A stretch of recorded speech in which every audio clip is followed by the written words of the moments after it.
Mahat Al-Zaitun diterpa berbagai isu, asumsi, dan persepsi miring. Ujian besar yang dihadapi oleh Mahat Al-Zaitun dan pimpinannya, Profesor Dr. Abdussalam Panji Gumilang MP, sangat luar biasa. Dari mulai kasus dugaan penistaan agama, dugaan pengelolaan zakat dan infak, dugaan penyalahgunaan dana BOS, dugaan tindak pidana pencucian uang, dugaan penggelapan dan korupsi dana BOS, dugaan dalam KBBI, adalah hasil perbuatan menduga, sangkaan, kira-kira, perkiraan, asumsi. Dan salah satu penyebab terjadinya konflik, suka berasumsi, kembali mengenai dugaan, atau asumsi, yang terkait dengan sumber keuangan, atau aset yang dimiliki oleh Mahat Al-Zaitun. Perlu diketahui, bahwa Al-Zaitun adalah sebuah lembaga harismatik, atau lembaga pendidikan swasta, mandiri, berdikari, berdiri di atas kaki sendiri, yang bertaraf internasional. Al-Zaitun bergerak di bidang pendidikan ekonomi pendidikan. Makanya tidak heran, lembaga pendidikan Mahat Al-Zaitun terakreditasi A unggul, yang membuktikan bahwa produk yang dihasilkan unggul, cerdas, dan pintar. Kita bisa memahami, jika pemimpinnya cerdas dan pintar dalam hal apapun, dan berprestasi, para santri-santrinya juga pasti cerdas dan pintar, tidak bisa terbantahkan. Makanya ada istilah buah jatuh tidak jauh dari pohonnya. Buah yang sudah masak atau matang akan dipetik, dan bukan buah yang sudah busuk, yang sebentar lagi jatuh. Dan Syekh Al-Zaitun berkata, Panji Gumilang dengan Al-Zaitun, gula dengan rasa manisnya, atau garam dengan rasa asinnya, tidak bisa dipisahkan. Itu dari segi pendidikan.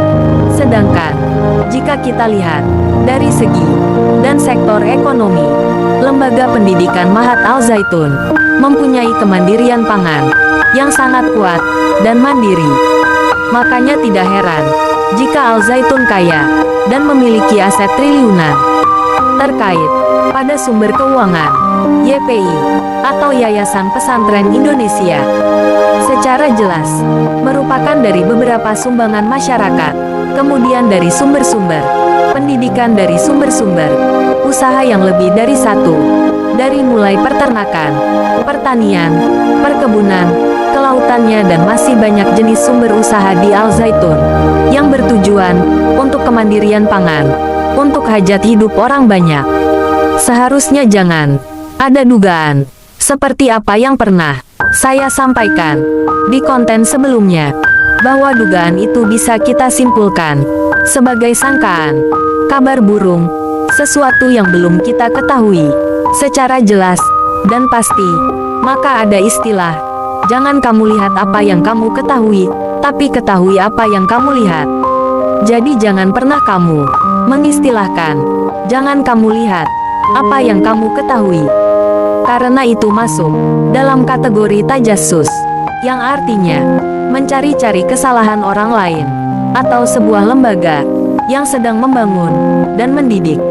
Tajassus mempunyai arti negatif, yang secara harfiah, tajassus adalah mencari-cari berita dengan cara memata-matai dan lebih fokus pada berita buruk lainnya. Larangan tajassus ini dipertegas oleh Allah SWT dalam firman-Nya, wahai orang-orang yang beriman, jauhilah kebanyakan purba sangka atau kecurigaan, karena sebagian dari purba sangka itu dosa. Dan janganlah kamu melakukan tajassus atau mencari-cari keburukan orang.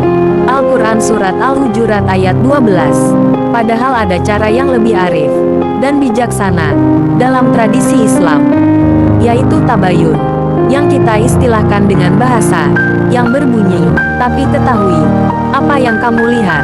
Ini artinya kita melaksanakan tabayun untuk mengetahui apa yang kita lihat di Al-Zaitun. Apa yang sebenarnya terjadi? Apakah menurut berita di media mainstream dan televisi nasional benar apa tidak?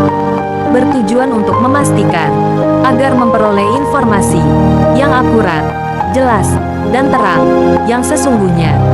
Secara harfiah, mencari penjelasan dan keterangan yang sesungguhnya mempunyai arti positif dipertegas oleh Allah Subhanahu wa Ta'ala dalam firman-Nya.